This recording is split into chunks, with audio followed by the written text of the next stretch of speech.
Nessa semana, o Lula deixou a equipe econômica numa saia justíssima, porque em uma entrevista que foi para lá de polêmica na TV Record, o presidente disse que, abre aspas, você não é obrigado a estabelecer uma meta e cumpri-la se você tiver coisas mais importantes para fazer. Uma releitura da frase de Dilma. Pois é, porque apesar de dizer isso, ele falou que a meta zero não está rejeitada.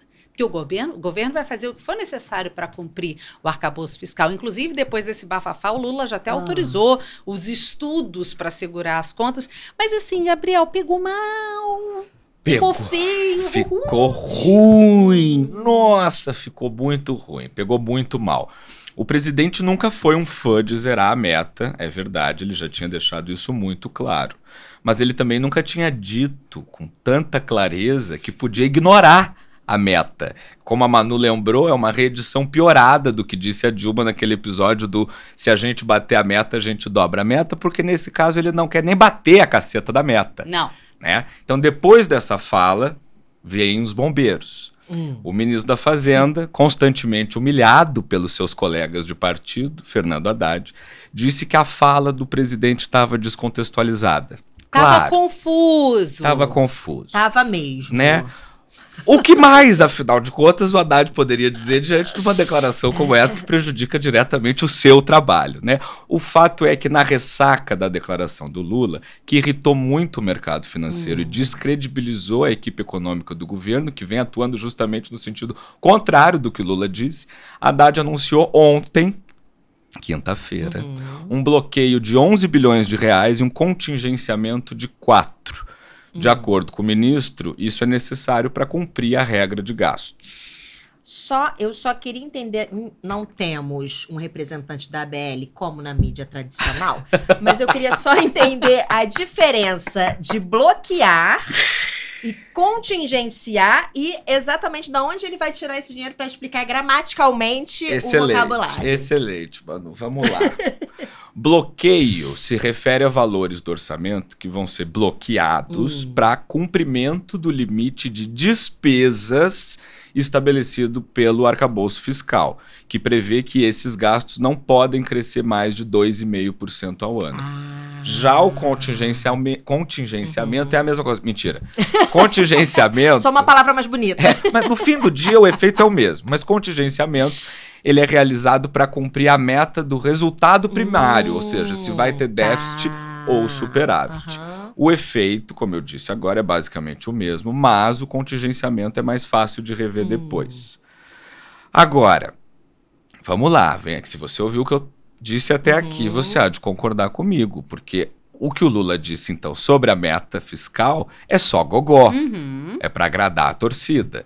Sobre quais áreas, aí a pergunta da Manu, sobre quais áreas serão afetadas com o bloqueio, isso ainda não foi informado. Porque essa é a parte mais E é aí delicada. que vai vir a gritaria. Lembra quando Bolsonaro contingenciou os recursos da educação? Ainda na gestão Weintraub? Geralmente se contingencia ou se bloqueia dessas pastas, porque elas são as pastas com mais orçamento. Então, assim, você vai enxugar onde tem mais orçamento. É onde o investimento precisa ser feito? Sim, mas se você contingenciar de um outro buraco que mexe no bolso do deputado, dá uma treta. Vai ser bonito, né? Exatamente.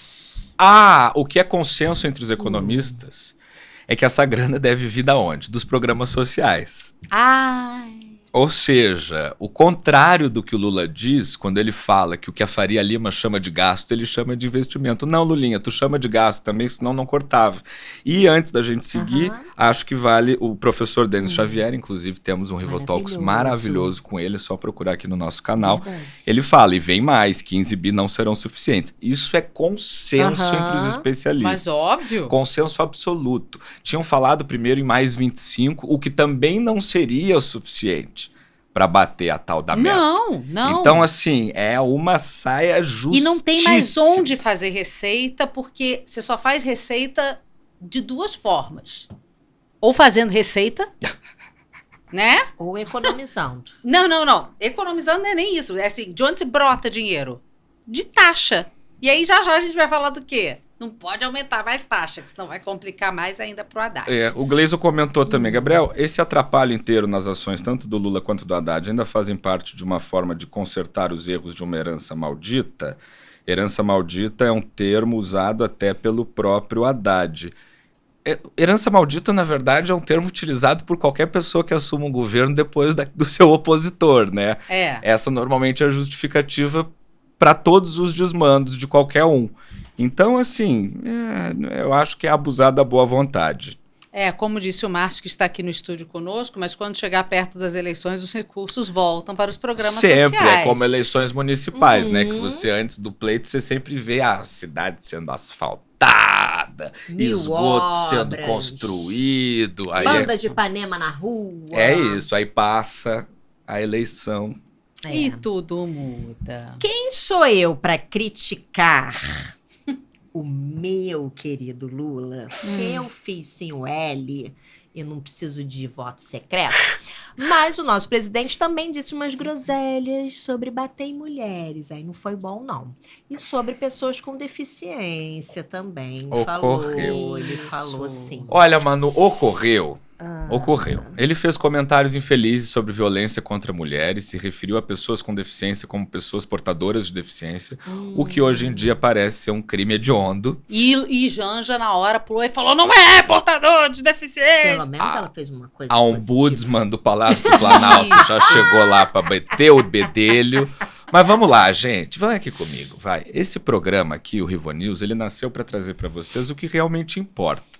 O Lula é um homem de 80 anos que é misógino e ignorante sobre diversidade, como quase todos os homens de 80 anos que você conhece. Falou bobagem, falou groselha, foi infeliz, mas isso não importa. O que importa é o que eles estão fazendo com o seu dinheiro. Sim. É isso, né? Gente. Assim, é um lapso. Eu não tô passando pano, não quero passar pano. Eu estou.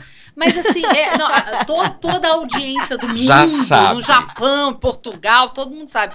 Eu não tô querendo passar pano pra Lula, não. Mas assim, é isso, entendeu? Ai, chato. É anacrônico. É só o reflexo de uma geração. Ele tinha que pensar antes de falar, Claro. ou tinha que só ler? Tinha, mas não vai Mas fazer. não vai fazer isso, Não gente. vai, tá velho. Esqueçam. E não é pela velhice também, que não pode falar que as pessoas estão velhas mais, mas eu tô dizendo, ele já viveu muito. É anacrônico. Ai, tá. Chega de Lula.